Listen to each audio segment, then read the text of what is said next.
واتخذوا من مقام إبراهيم مصلى وعهدنا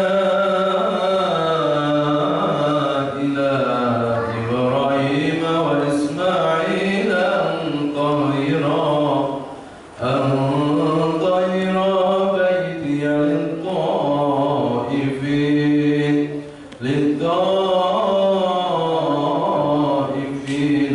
والعاكفين والركع السجود. Sadaqallah.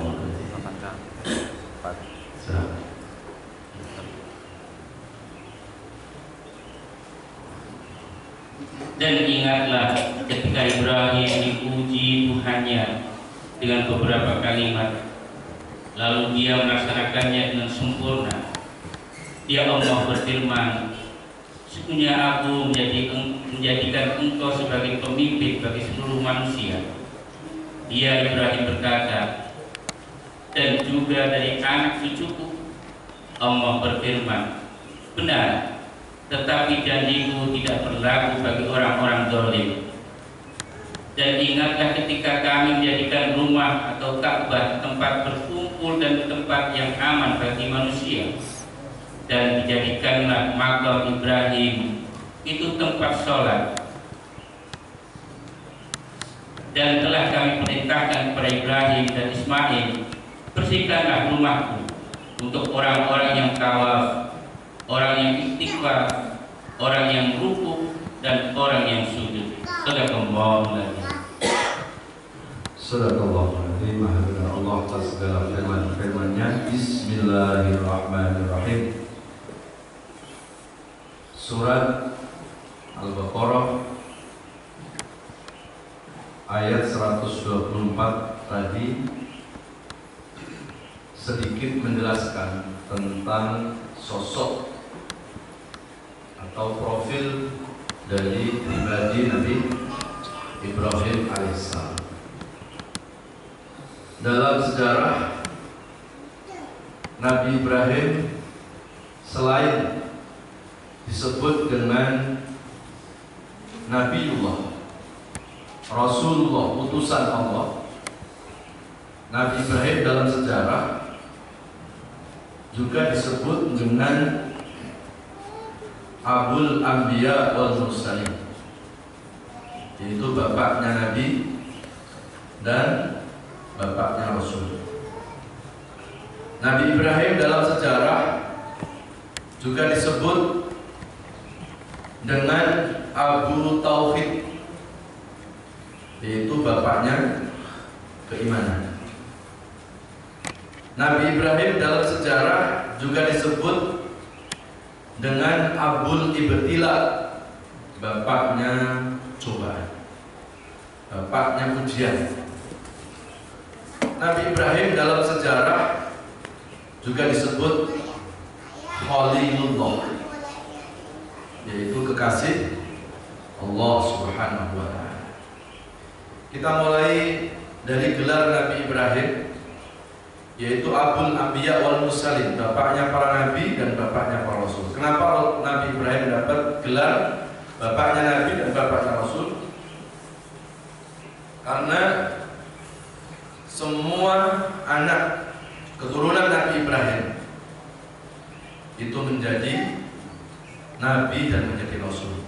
Maka disebutlah Nabi Ibrahim itu bapaknya nabi dan rasul. Kita buka sejarah Nabi Ibrahim beristrikan Ibu Sarah.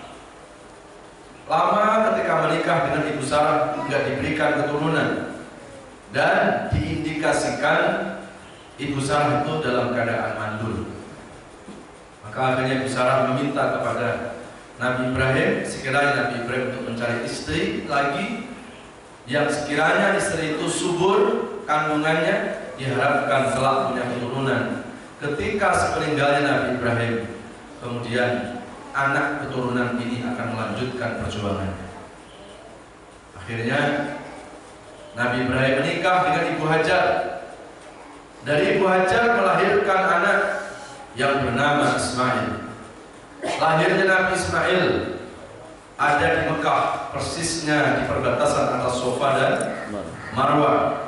Dari Nabi Ismail lahirlah keturunan sampai pada akhirnya Nabi kita Muhammad Sallallahu Alaihi Wasallam. Kemudian yang tadinya Ibu Sarah diindikasikan mandul, akhirnya mengandung juga, melahirkan seorang putra yang bernama Ishak alaihissalam. Dan Nabi Ishak lahir di Bani Israel. Kemudian dari Nabi Ishak melahirkan keturunan sampai pada akhirnya Nabi Isa alaihissalam. Jadi Nabi Muhammad, Nabi Isa itu saudara tunggal kakek. Ya.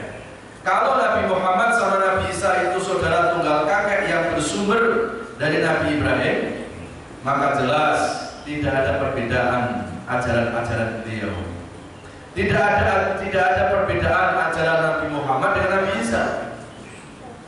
Tidak mungkin Nabi Ibrahim, seorang nabi yang beriman kepada Allah, terus menurut sama anak cucunya kepada Nabi Isa, wahai Isa, minta kamu kepada umatmu supaya umat menyembah engkau. Enggak mungkin.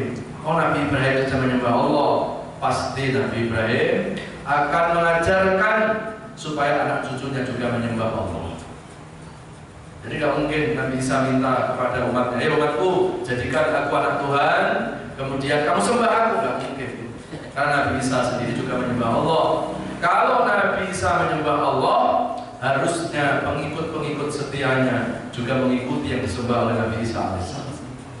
Jadi kalau tiba-tiba pengikutnya menyembah kepada Isa, apakah Isa itu dianggap anak Tuhan ataupun Yesus, itu jelas menurut akidah Islam ini bukan ajaran Nabi Isa, tapi ini adalah penyelewengan dari umat yang menyelewengkan dari ajaran Nabi-Nya sendiri.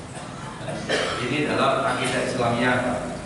Tetapi kalau saudara kita yang non-muslim, yang beragama Kristen, kemudian dia meyakini bahwa Isa itu anak Tuhan atau Isa itu Yesus, itu urusan mereka, nggak usah diganggu-gugat. Tidak usah kita kemudian mengolok-olok, karena urusan keyakinan, urusan agama sudah selesai, sudah ada ayat lakum dinukum. Tapi sebagai seorang muslim kita harus tahu sejarah. Ya, kita harus tahu sejarah. Nggak mungkin Nabi Isa itu menyuruh umat untuk menyembah dirinya, karena Nabi Isa sendiri punya Tuhan. Karena Nabi Isa sendiri punya siapa?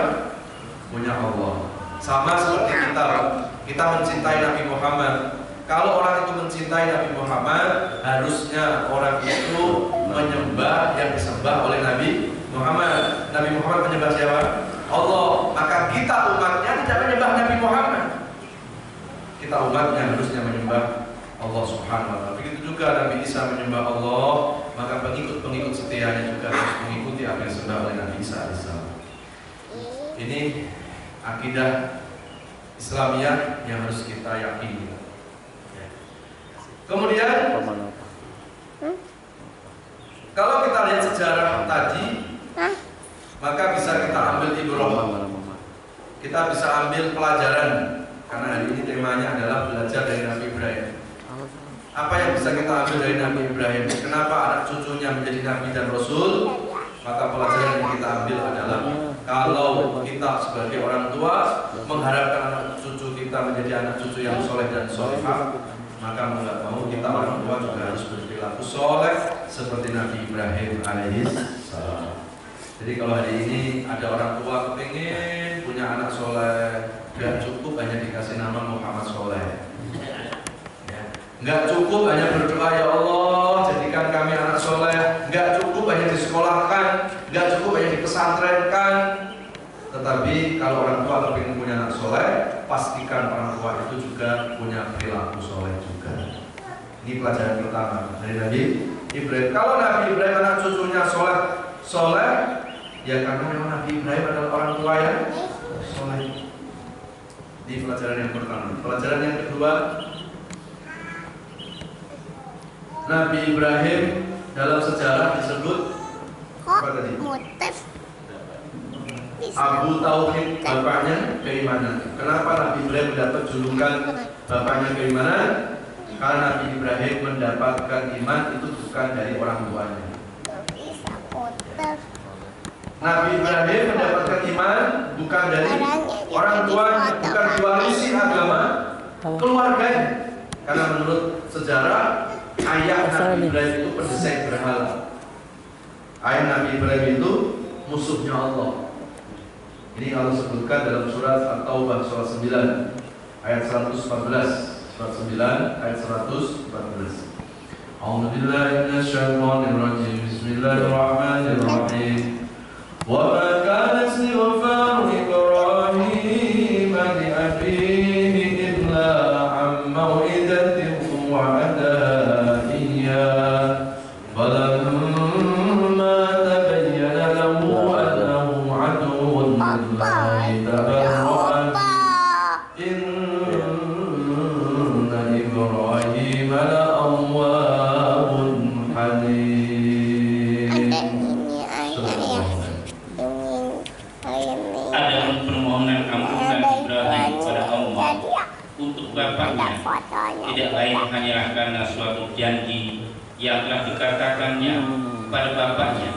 Maka ketika jelas bagi Ibrahim bahwa bapaknya adalah musuh Allah, maka Ibrahim berlepas diri darinya.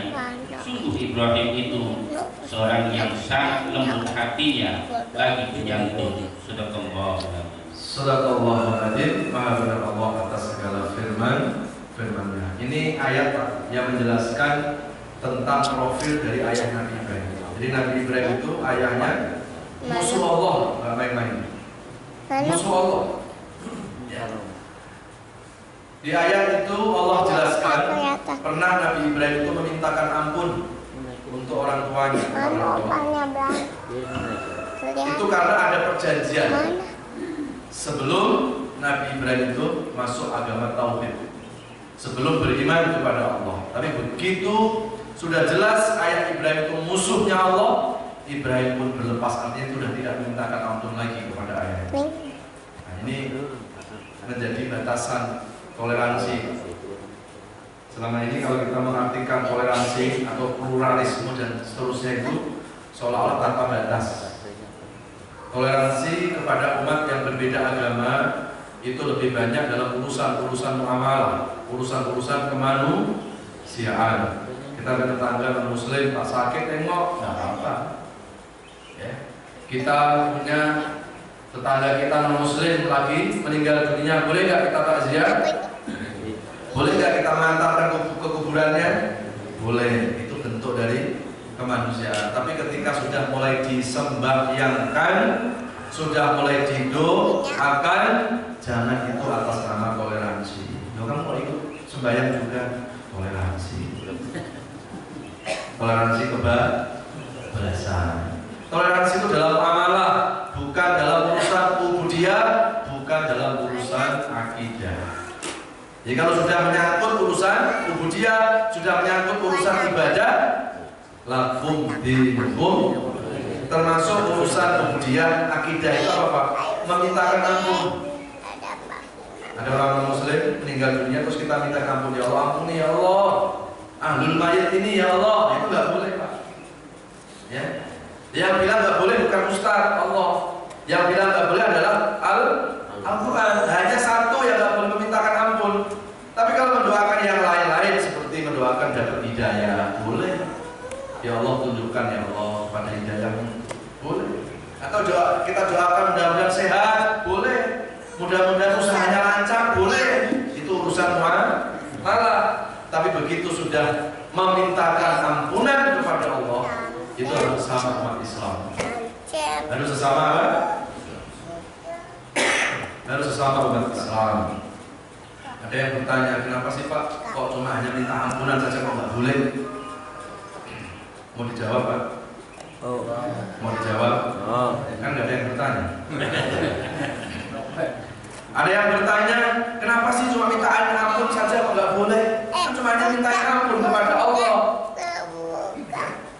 Kan kelihatannya seolah ini sepele Pak. Padahal ini masalah akidah Pak. Sekarang saya mau ambil Contoh yang sederhana. Allah itu siapa kita? Tuhan kita. Sepakat ya? Allah Tuhan kita. Kalau Allah Tuhan kita, maka kita minta tolongnya kepada siapa? Minta ampunnya kepada siapa? Minta ampunan kepada Allah, supaya Allah mengampuni kita, karena kita mengimani Allah, karena kita meyakini Allah. Tolong digarisbawahi dulu gitu. Terus kemudian kita minta ampun kepada Allah. Ini yang kedua, untuk orang yang dia nggak percaya sama Allah, untuk orang yang dia nggak mengimani Allah. Kalau Allah boleh ngomong, Pak, kalau Allah boleh ngomong pasti gini, kalau engkau minta ampun sama aku, itu wajar karena engkau mengimani aku, karena engkau bersyahadat kepadaku, iya karena butuh, wa iya karena nasta'in. Tapi kalau engkau mintakan ampunan kepadaku supaya aku mengampuni orang, yang orang itu nggak percaya adanya aku, yang nggak mengimani aku, kata Allah, salah alamat bro.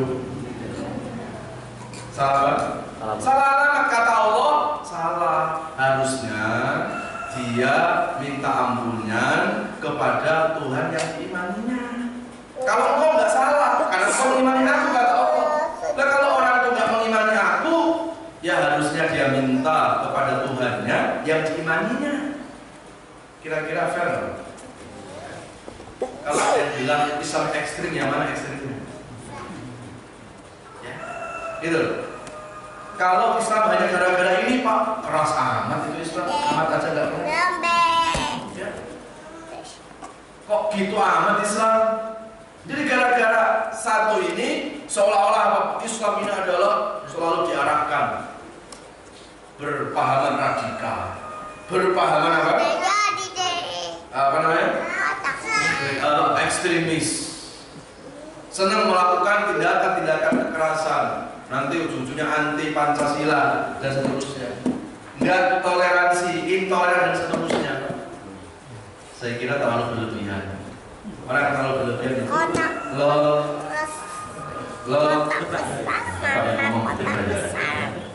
jadi saya kira itu Pak. Jadi toleransi itu dalam muamalah Pak, berbisnis silakan. Ya. Tapi ketika sudah bicara doa, memintakan ampunan, dibatasi oleh Quran. Dan ini bukan hanya ajaran Nabi Ibrahim, ini juga ajaran sampai kepada Nabi kita Muhammad SAW. Coba buka ayat atasnya itu Pak.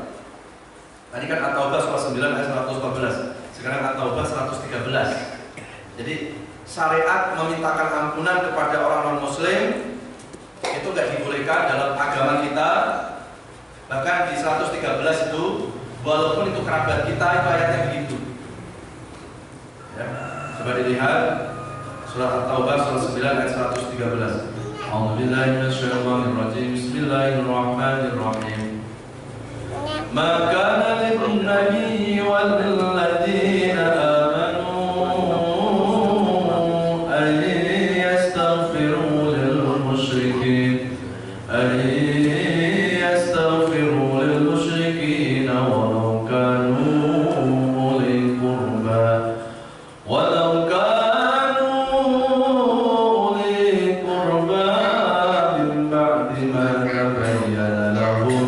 min ba'di ma tabayyana lahum annahum ashabul jahim. Subhanallah. Tidak pantas bagi Nabi dan orang-orang yang beriman memohonkan ampunan kepada Allah bagi orang-orang musyrik, sekalipun orang-orang itu kaum kerabatnya, setelah jelas bagi mereka bahwa orang-orang musyrik itu penghuni neraka jahanam. Sudah kembali. Ini dalilnya Pak. Jadi apa yang saya sampaikan itu bukan kata Ustaz, tapi kata Al-Quran. Jadi dari sekian toleransi yang begitu luar biasa Pak, hanya satu yang dibatasi sama Islam. Sebetulnya bukan satu, ada dua, yaitu kaitan dengan lintas agama, itu juga termasuk. Jadi memintakan ampun kepada orang manusia walaupun kerabat nggak boleh Pak. Jangan kemudian kita otak-atik, emang kenapa sih kok nggak boleh? Ya, Pak, sebagai seorang Muslim yang mengimani Al-Quran sebagai pedoman hidup kita, maka kita harus punya prinsip ketika aturan Allah itu sudah jelas dalilnya. Sudah jelas apa? Dalilnya. Maka sebaiknya kita seorang muslim harus punya prinsip, harus punya sikap sami'na wa ta'na. Kecuali kalau ditanya ada Qur'annya enggak ada. Ada hadisnya aja, enggak ada. Kata siapa? Kata ulama. Nah, perlu Pak kita perdebatkan. Karena ulama bukan satu-satunya sumber kebenaran. Ulama itu manusia, ada benar, ada salah. Tapi kan jelas ada ayatnya. Apalagi ayat ini nggak perlu ditafsirkan, secara harfiah sudah bisa dipahami. Ini disebut dengan ayat yang muhkamat, bukan ayat yang mutasyabihat.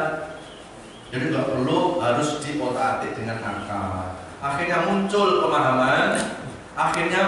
pemahaman, seolah-olah agama itu harus dicocokkan sama akal. Hari ini sudah mulai muncul. Orang memahami agama disesuaikan dengan akal, sesuai dengan rasio, sesuai dengan selera. Kalau nggak sesuai dengan seleranya, dia tolak mentah-mentah. Ya, muncullah yang disebut Islam liberal. Ya. Jadi nggak usah apa Islam itu pakai diembel-embeli. Ya, ada liberal, ada Nusantara, terus ada apa lagi? Ya. Nanti NU-nya, Muhammadiyah. Saya pernah ngisi tausiah di Jogja.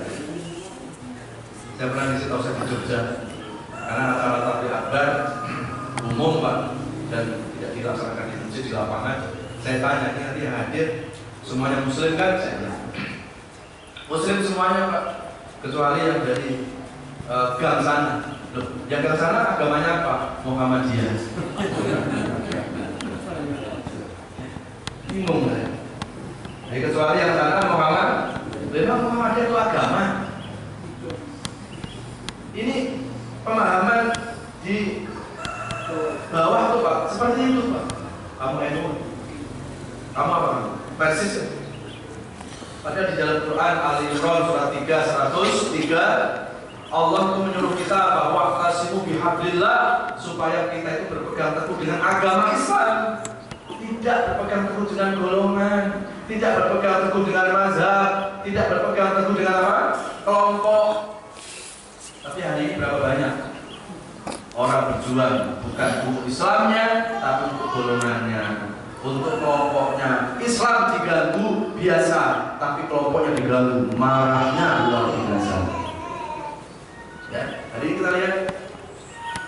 Jadi yang Allah suruh perjuangkan itu adalah wa'tasimu bihablillah, supaya kita berpegang teguh dengan Islam. Yang kita perjuangkan itu Islam. Islamnya siapa? Islamnya Nabi Muhammad. Sudah selesai. Ya. Ini yang membuat Islam terkotak-kotak itu karena itu. Islam akhirnya tersekat-sekat. Islam akhirnya terpecah belah karena kelompok-kelompok. Nanti di akhirat kira-kira ada tidak pertanyaan Allah? Nanti tanya sama orang Ciledug, Pak Ibu agamanya apa? Islam. Ada nggak nanti pertanyaan Allah? Islam apa? Ada nggak? NU apa Muhammadiyah apa Persis apa? Ini nggak usah bangga dengan kelompok Pak.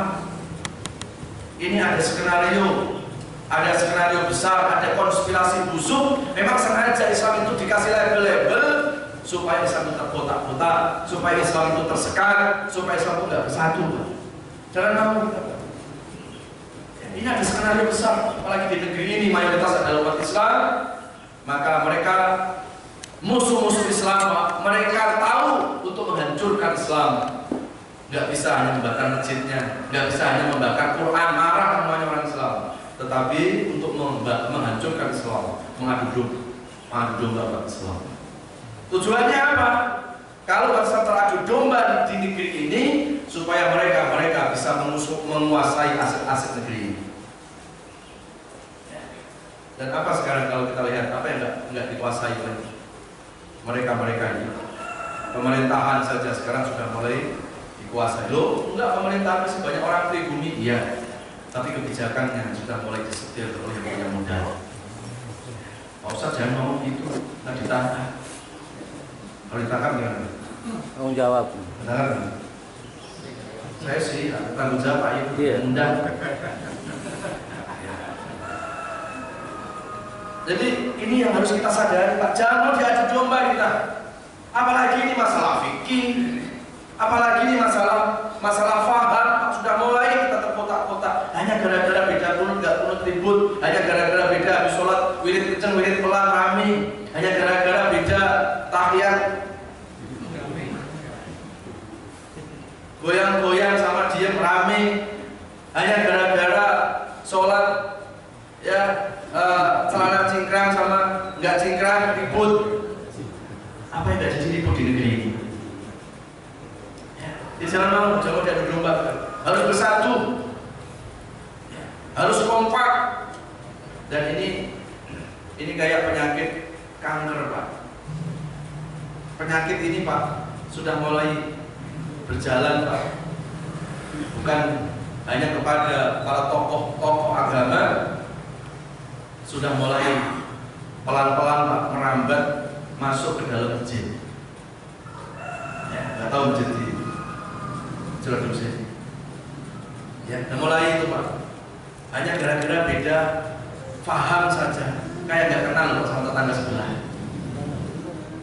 Ya, jadi ini harus kita waspadai Pak. Jangan mau diadu domba. Makanya ayat tadi Allah teruskan apa Pak? Waqtasimu bihablai jami'an. Setelah itu apa? Wala tafarraqu.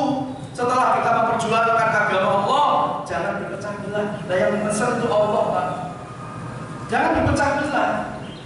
Kalau nanti sudah berpecah belah, akan hilang kekuatan umat Islam.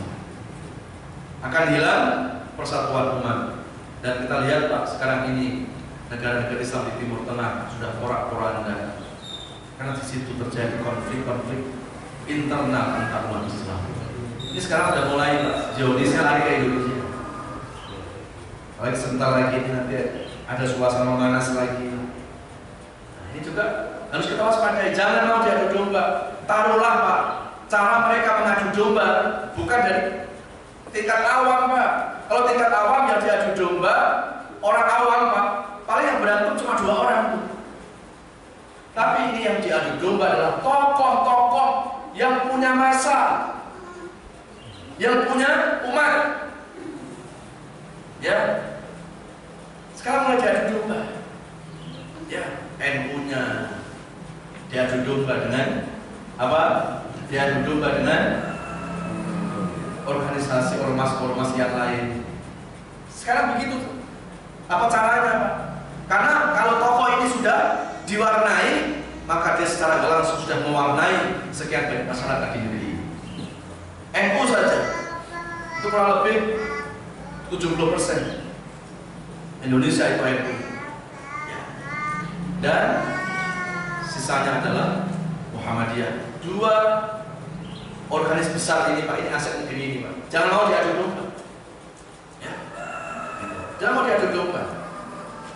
Katakanlah sekarang ini yang selalu dibuat video viral tentang Pak Said Agil Siroj, umpamanya, jangan kita malah ikut-ikutan, dia begini, dia begini. Kita secara nggak langsung sudah masuk pada propaganda mereka.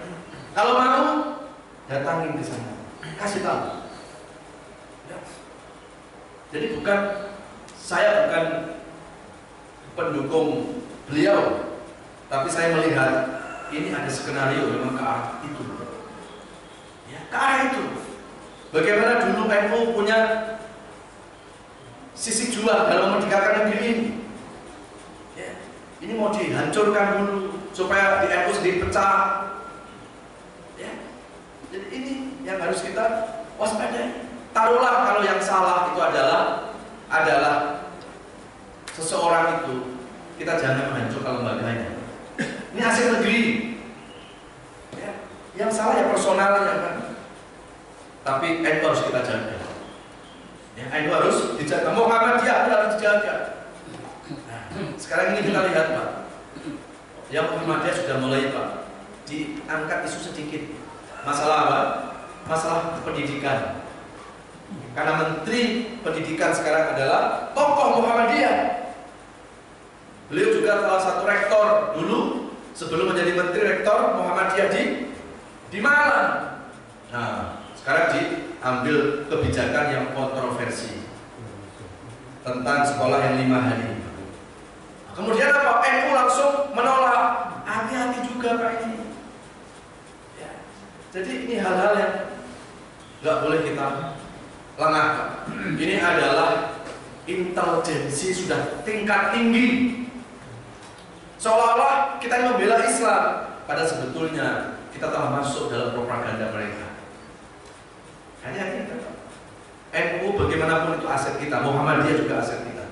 Nggak boleh Pak, ini dibenturkan. Inilah yang harus kita nggak boleh lengah. Musuh-musuh kita ini nggak pernah tidur Pak. Siang malam mereka itu membuat skenario-skenario bagaimana untuk apa? Untuk mengadu domba bangsa ini, mengadu domba bangsa. Jemaah sekalian dirahmati Allah Subhanahu wa taala. Kemudian kita akan lihat lagi, kita akan kembali kepada kajian kita tadi.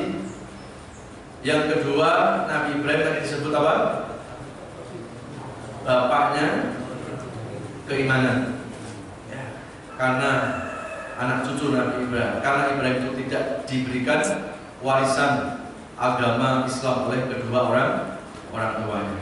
Walaupun Ibrahim berbeda dengan orang tuanya dalam akidahnya, Ibrahim disebutkan inna Ibrahim al-awwal.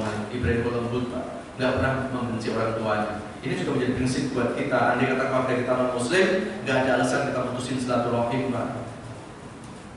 Ya. Saya nggak mau nyambung silaturahim sama kerabat saya itu. Kenapa? Non Muslim, nggak usah. Apa hubungannya? Urusan silaturahim, urusan kemanusiaan. Bicara silaturahim, nggak bicara perbedaan, tapi bicara persamaan. Dia manusia, kita manusia. Ikuti jejak Nabi Ibrahim. Tetap Ibrahim dengan orang tuanya lembut. Tidak pernah Ibrahim membenci orang tuanya. Cuma satu yang nggak Nabi Ibrahim lakukan adalah mintakan ampun kepada Allah. Dan itu juga menjadi syariat agama kita, agama Islam. Yaitu dasarnya adalah, dalilnya adalah At-Taubah surah 9 ayat 113 lagi. Kemudian yang ketiga, Ibrahim dalam sejarah disebut dengan apa? Abul Ibtila, bapaknya cobaan. Apa cobaan Nabi Ibrahim? Panjang Pak. Kalau disebutkan semuanya sampai jam 9 pagi nggak selesai. Mau disebutkan? Mau sampai jam 9? Silakan sampai jam 9.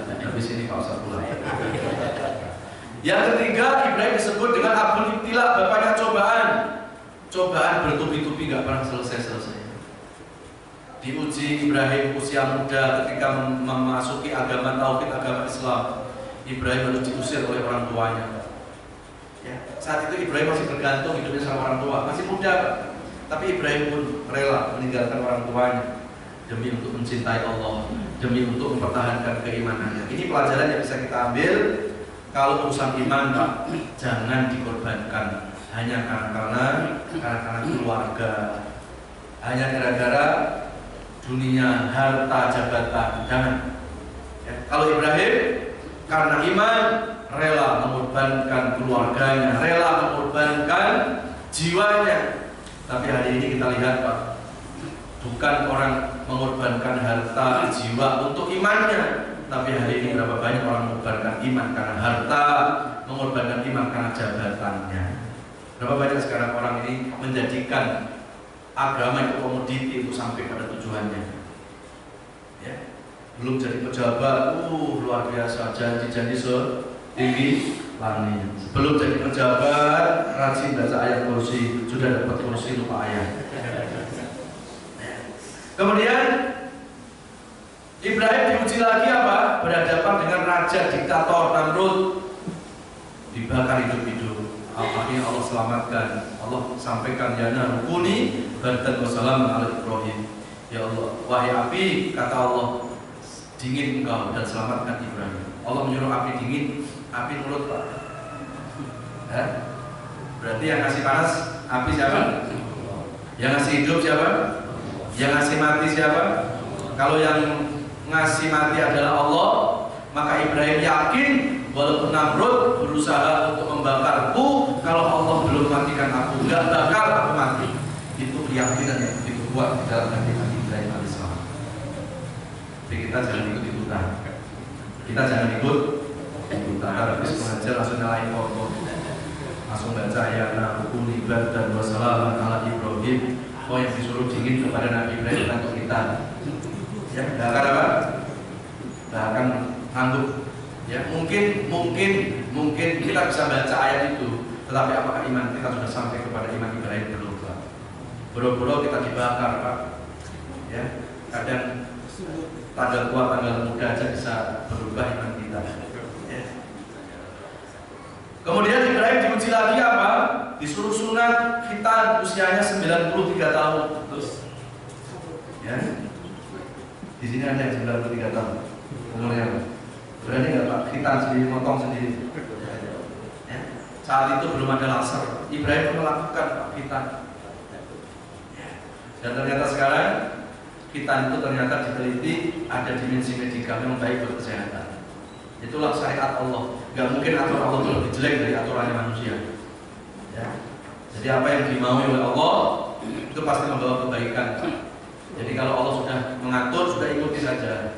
Gak usah ngeyel biasa kasarnya gitu. Kemudian setelah itu Ibrahim diuji lagi apa? Diuji lagi menikah lama gak dikasih anak. Begitu istrinya hamil, tua, ibu Hajar, Nabi Ibrahim diperintahkan untuk berdakwah di Mesir dan istrinya disuruh ajak. Bayangin Pak, sudah hamil tua disuruh ikut Nabi Ibrahim dakwah. Akhirnya di perbatasan, belum sampai ke Mesir, di perbatasan antara Safa dan Marwah, lokasinya di Mekah, istri Ibrahim itu terasa mulus perutnya dan nanti melahirkan putra Ismail di situ. Dan baru lahir anaknya bayi Pak, suruh ninggalin anak istrinya di tengah padang pasir itu. Ujian berikutnya, ya. Coba kalau kita sebagai orang tua kita tega nggak Pak ninggalin anak istri Pak? Baru lahiran lagi. Dan kalaupun kita bisa tega, belum tentu istri kita mau. Ya, pasti bilang kalau istri sekarang enak kan kalau tinggalin gua. Ya, enaknya mau. Nah, tapi Ibu Hajar ini kan pilihannya Allah.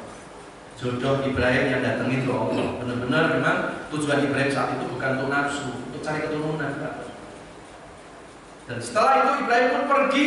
Dan Ibrahim pun berdoa yang kita baca ketika dalam tawaf itu, ini askantu min dzurriyyati biwadin ghairi dzar'in inda baitikal muharram. Doa Nabi Ibrahim, ya Allah, aku tinggalkan anak istriku di tengah padang pasir yang tandus, aku serahkan kepada Engkau yang memegang kehidupan. Pergilah Ibrahim. Lama belasan tahun baru pulang ketemu anak yang ditinggal bayi itu. Malamnya bermimpi suruh nyembelih anaknya. Suruh apa? Nyembelih anaknya. Itu terjadi pada malam 27, malam 2, malam 8, malam ke-9. Makanya nanti dianjurkan kita puasa 3 hari. Yang sunnah muakkad Arafah, tanggal 9 Arafah. Tapi kalau mau kita awali dengan tanggal 7, tanggal 8, itu namanya hari Tarwiyah. Di mana hari-hari itu Nabi Ibrahim itu dalam kebimbangan, ini benar enggak? Ini mimpi saya ini benar-benar perintah Allah apa dari setan? Ya. Nah, akhirnya Ibrahim 3 hari berturut-turut mimpinya sama, dan Ibrahim yakin bahwa mimpinya itu benar-benar wahyu datang dari Allah. Dan akhirnya Ibrahim pun melakukan eksekusi. Benar-benar Ibrahim mau melaksanakan membunuh anaknya. Dan akhirnya Allah gantikan Ismail dengan binatang kurban. Dan ini menjadi syariat nyembelih kurban buat kita umat Islam. Coba kalau jadi Ibrahim itu nyembelih anak, jangan-jangan kita disuruh juga nyembelih anak kita. Ya. Kalau suruh nyembelih anak, kira-kira mampu? Mungkin kita mampu, anak kita belum tentu mampu. Kata anak kita, Pak, Bapak nggak salah, Bapak lebih tua, kenapa saya duluan? Malah anaknya yang ngasah, belum. Karena Ismail juga soleh, maka Ismail pun, ya abatif al-mantu marusatajiduni insyaallah minas sholihin. Ya abahku, lakukan itu karena ini perintah Allah. Mudah-mudahan kita termasuk orang yang sabar. Makanya kalau hari ini, maaf Pak, kalau hari ini sampai ada orang diajak korban, alasannya nggak mampu, alasannya banyak kebutuhan, malu nggak Pak? Malu. Ada di sini Pak? Nggak ada. Mana? Di sono. Ya. Bintaro. Jadi diajak korban alasannya apa? Iya sekarang aku nggak mampu. Ya Allah, malu Pak, malu. Yang buat mampu kita siapa Pak? Nah, yang ngasih rezeki dari mulai bayi sampai sekarang siapa Pak? Coba di total itu berapa banyak Allah kasih rezeki. Hanya Allah minta aktu setiap tahun kambing satu, kita bilang nggak mampu. Nggak mampu karena udah mepet. Iya, banyak pengeluaran. Coba kalau kita lihat Pak, harusnya kan nabung dari tahun yang lalu Pak. Kalau sehari kita 10.000, masa kita nggak mampu Pak. Makanya saya lebih setuju kalau ada orang ditanya, kenapa Bapak Ibu nggak korban? Jangan alasannya nggak mampu. Lebih tepat kenapa nggak korban? Nggak niat tahu, gitu aja. Nggak apa? Mampu Pak. Rezeki Allah kasih setahun total coba Pak kita. Hanya cuma Allah minta kambing satu, kita bilang nggak mau. Saya ambil contoh gini lah Pak. Saya kasih uang ke Pak Iman 100 juta. Amin. Amin. Kok ngomong amin? Amin. Ya, saya kasih uang 100 juta. Amin. Pak, kasih 100 juta. Aduh, makasih Pak. Ya Allah, mau kasih uang. Pasti begitu kan? Ya. Terus tiba-tiba saya ngomong gini, Pak Imam, boleh nggak saya minta 10.000? Kasih. Terus Pak Imam bilang, jangan. Perasaan saya gimana? Ya Allah. Kata saya, ya Allah, barusan saya kasih 100 juta. Saya minta 10.000, kamu bilang nggak mampu. Nah, tolong itu ditafsirkan saja. Jangan-jangan keberadaan kita itu seperti itu. Allah kasih nikmat selama 1 tahun, Pak. Lah yang anehnya ini, yang anehnya lagi apa, Pak? Kalau urusan dunia nggak ada alasan nggak mampu. Nggak mampu beli rumah, kredit, rumah. Nggak mampu beli kulkas, kredit. Nggak mampu beli mobil, kredit. Begitu bilang korban. Nggak mau dikredit. Ya, saya kira kredit juga nggak ada masalah. Nyicil juga nggak ada masalah, Pak. Kalau untuk kebaikan gitu. Inilah cara setan selalu untuk melabui kita. Selalu begitu setan itu. Ya. Kalau sehari 10.000, coba total setahun berapa Pak? Coba berapa? Berapa? 3.600. Satu kambing Pak. Sementara kalau kita bicara pengeluaran kita dalam 1 hari sama yang Allah kasih dalam 1 hari, nggak ada apa-apanya yang kita keluarkan. Jadi kita harus ada niat dulu Pak. Kalau ada niat, saya yakin Pak. Ya, saya yakin nih. Yuk Pak, ayo jamaah kita mulai buat tabungan korban. Umpamanya. Bisa kok Pak masjid itu. Bisa. Ya. Khusus ada orang yang benar-benar mencatat. Pak, saya bisanya setiap hari berapa? 5.000. Oke, 5.000. 1.500.000. Begitu tanya kami berapa? 2 juta sekian. Tinggal nambahin nggak berat Pak. Nah ini kadang-kadang udah jelas kita kepengen korban, tapi nggak melalui proses niat seperti itu. Sama aja kita pergi haji Pak. Kita nunggu langsung datang uang dari langit gitu. Nabung nggak mampu. Terus kita bilang, kok nggak pergi haji kenapa? Nggak mampu. Jangan juga Pak. Mau nabung aja nggak mampu. Ya. Jadi kalau ini jadi renungan kita. Sampai Rasulullah mengatakan, ini hadisnya loh ya. Man wasa'a rizqahu wa lam yudhi fala yaqrabanna musallana. Barang siapa yang diberikan keluasaan rezeki oleh Allah dan dia tidak melaksanakan korban, fala yaqrabanna musallana, jangan dekati tempat sholatku katanya. Ada yang mengatakan tempat sholat itu berarti nggak sah sholat Idul Adha-nya. Ada yang mengatakan, ada yang menafsirkan jangan dekati tempat sholatku, tempat sholat Nabi namanya Raudhah di Madinah. Raudhah itu taman surga. Jangan-jangan Rasul maksudnya mau menyampaikan orang yang sudah punya rezeki nggak berkorban, nggak akan dia mencium taman-taman surga bukan Allah. Ya. Jadi jangan dianggap sepele Pak. Dan kata Rasulullah, dulu binatang korban 1 dihitung 10 kebaikan. Makanya disuruh kenapa yang besar. Biasanya kalau binatang besar dulunya juga Banyak. tapi nggak usah dihitungin. Iya. 110 ini berapa ya? Nggak perlu. Dan jarak yang disembelih Pak sebelum turun ke tanah, Allah sudah mengampuni kepada orang yang berkorban. Tidak usah. Dan kalau ibadah korban ini akan menjadi kendaraan, ya, akan menjadi apa? Kendaraan di yaumil mahsyar. Ya, ini pentingnya korban. Yang kedua, distribusinya tolong Pak diperhatikan. Ini amanah loh Pak. Jangan hanya kita itu memperbanyak binatang kurbannya. Pastikan distribusi ini harus sampai kepada orang-orang yang benar-benar membutuhkan. Ya. Hari ini saya masih melihat Pak, masalah adalah di distribusi. Diambil orang-orang kampung di sebelah, didata kakak oleh RT. Ada anak 5, oke, kasih 5 bungkus. Ternyata 5-5-nya anak itu disuruh cari kupon di masjid yang lain. Coba kalau begitu, ini udah survei, saya juga panitia juga Pak. Lah kalau anaknya 5, itu dia juga cari di masjid yang lain, dapat lagi 5 lagi.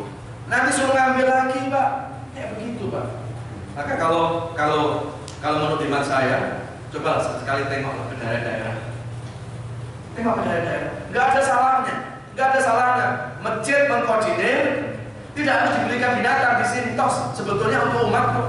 Masjid mengkoordinir dananya, kirimkan ke daerah, mungkin harganya lebih murah. Dan sembelihkan di sana. Adalah orang masjid ikut datang ke sana. Ikut apa? Melihat penyalurannya mungkin akan lebih bermanfaat. Kita lihat sekarang ini yang sudah biasa makan daging yang kita kasih. Sementara banyak di daerah Pak, di daerah itu Pak banyak loh Pak, banyak di daerah itu Pak, yang satu desa itu belum ada yang berkorban. Ya.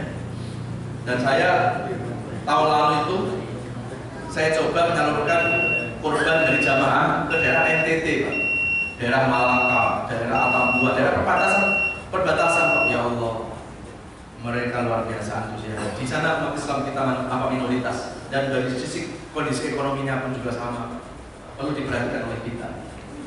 Ya. Jadi mudah-mudahan masjid ini bisa mendistribusikan dengan cara yang lebih baik. Ya. Apalagi maaf, kadang-kadang ada yang salah kaprah, orang berkorban, panitia nanya, nanti bapak mau apanya? Dirubah Pak itu Pak, nggak usah pakai begitu. Kalau dia minta kasih, tapi nggak usah kita yang minta. Namanya aja korban itu ya sudah rela, ya rela. Biarkan itu untuk orang-orang yang tidak mampu, ya. Nah, kalau kita mau makan sate, makan kambing, ada di pojokan Kampung Ciledug gitu. Ya kalau orang itu minta Pak kasih, tapi jangan panitia gini, bapak mau pesen apa? Coba kalau pesen sapi, 4 pahanya diminta semuanya. Itu ngerjain panitia. Ya kan nggak usah. Jadi namanya berkorban itu ikhlas sudah, kasihin semuanya, gitu loh Pak. Ini saya mencoba untuk mencari referensi dalil ini. Ada nggak memang yang namanya mudhofi itu seolah-olah Pak kalau nggak makan daging korban terus nggak ada keterangannya Pak. Nggak ada, ini kebiasaan. Jadi seolah-olah dia sudah merasa memberikan sesuatu, terus kita mau timbal balik gitu. Namanya korban itu kan mengorbankan yang dicintai untuk orang yang membutuhkan. Dan kalau kita pengen punya kendaraan Pak yang bagus, kita ambil tuh pahanya sapi. Nanti kalau jadi mobil rodanya, kita nggak usah. Tapi kalau yang bersangkutan itu Pak, saya boleh nggak Pak minta 1 bungkus, silakan. Tapi sebaiknya jangan panitia. Kan dia sudah mampu. Biarkan itu untuk orang-orang yang nggak mampu saja. Kalau kita pengen makan daging, kita bisa kok cari tempat lain Pak. Jadi sebaiknya kita juga harus mendidik umat seperti itu. Ya, jadi kita ikhlaskan semua. Ya. Saya kira itu yang disampaikan mudah-mudahan ada manfaat. Insya Allah, saya kira itu dulu kajian pembuka saya. Saya yakin kalau saya lemparkan masalah korban masih banyak yang bertanya. Nanti tanyalah, mesti ini akan diulang lagi oleh Ustadz yang akan datang. Mesti dibahas juga korban. Jadi kajiannya dari saya, nanti pertanyaannya sama Ustadz yang lain nanti. Pasti daripada nanti saya jawab, tetap aja nanti minggu yang akan datang coba aja, nanti temanya juga sama. Ya, saya kira itu mudah-mudahan ada manfaatnya. Sama-sama tertutup dengan doa Tuhan majelis. Subhanallah wa bihamdihi, asyhadu an la ilaha illa anta, astaghfiruka wa atubu ilaik. Walhamdulillahirabbil alamin. Assalamualaikum.